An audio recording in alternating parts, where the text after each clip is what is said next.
Have you ever noticed that when you think one of your friends is not doing so well, even though they're actually fine, you'll do what you can to cheer them up anyway? Well, that's what Lincoln's friends found out in the episode I'm going to talk about today. So join me as I, SteamTeamRedubUK, CC Trainor-Ling, bring you another retro review from past seasons of The Loud House. Cue the intro!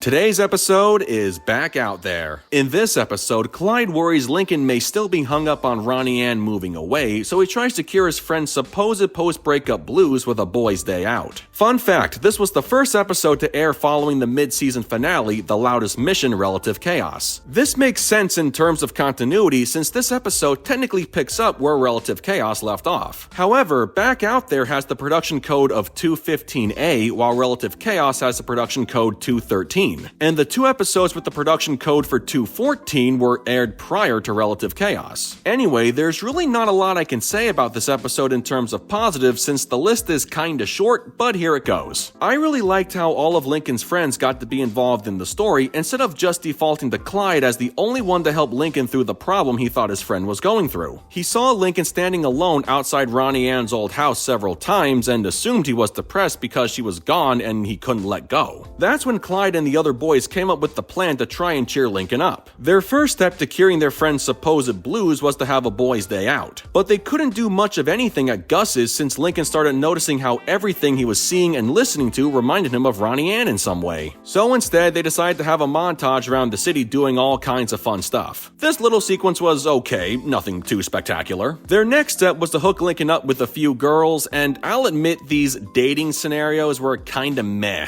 Honestly, these girls looked interesting on the surface, but ultimately they came off as more annoying than anything. However, I will say I laughed at the idea of Rusty trying to pair his elderly piano teacher with Lincoln since he talked about a gentleman with white hair. Their last step was to send Lincoln to a hotel paradise, and then they reveal why they have been doing all these good things for their friend. But before Lincoln can explain how he doesn't really have any post-breakup blues, he's sent off on a bus to the hotel but accidentally drops his phone and Ronnie Anne is on the other end. Clyde picks up the phone and Ronnie Anne explains why Lincoln was really standing outside her house, which was for a package she wanted him to pick up. There are two things about this I don't like. My first critique is split into three parts. First, if we assume the Santiagos had officially moved out of Royal Woods, why did Ronnie Anne feel it was necessary to ship the package to her old house instead of Lincoln's? It would look weird seeing some kid hanging outside an empty house knowing full well the owners aren't coming back. Second, why would she address the package in her name if her intention from the start was to have Lincoln open it? She could have just told Lincoln she was sending a package addressed to him and he needed to be around to sign for it. Hence the reason why he would be waiting outside for long periods of time. And third, I find it very confusing how Lincoln never once questioned why Ronnie Anne would ship a package to her old house instead of her new one. We never get an explanation or even a little white lie with her saying she accidentally sent the package to the wrong address. I know I'm overthinking this whole thing, but you gotta admit, these questions are worth considering. My second critique is the package itself, which was a spring-loaded pie to Lincoln's face. Ronnie Anne seriously paid $25 just for that? I mean, I guess it's kinda funny in context since that's what she'd probably do in person, but the payoff Lincoln got for ditching his friends and standing around her old house for so long just felt underwhelming. Sure, Lincoln was a little miffed that he waited around for days just to get pranked, but in a way he also kinda liked it because he still considered Ronnie Anne a good friend. Maybe he saw this prank as a way of saying his friend is still with him in spirit. In a sense, Lincoln's friends were right to say he was missing her, but just as friends and nothing more. I don't know why they assumed they were dating since those two made it very clear they were never a couple, but I still give the boys some props for having their hearts in the right place and wanting to do good by their friend. The only other thing left to mention is the short-running gag with the white suits the boys rented from Rusty's dad, and Rusty was freaking out trying to make sure they were kept clean, despite avoiding a few close calls. Their promise to keep the suits clean doesn't last very long, and they're forced forced to wash the suits by hand as punishment. At least Lincoln was smart enough to return his before anything bad happened, so lucky him. Overall, this episode has a decent starting point following the mid-season finale, and most of the plot isn't too bad either. All of Lincoln's friends got to have a role in the story, and even though they had completely misunderstood their friend's situation, their intentions in wanting to help him were genuine, and I can respect that. Besides my complaints about the circumstances surrounding Ronnie Anne's package and the less than stellar payoff at the end, everything else was just fine for what it was. It could have been a better episode, but hey, what's done is done. With that said, I give Back Out There a 6.8 out of 10. Well folks, that concludes my review of Back Out There. So I gotta ask, what did you guys think of this episode? Sound off in the comments below, and be sure to click that subscribe button for more Loud House related content. That's going to do it for me. I'll catch you guys for the next video, but until then, this is SteamTeamRedubUK, CC Trainor-Ling, signing off. Peace out, home slices.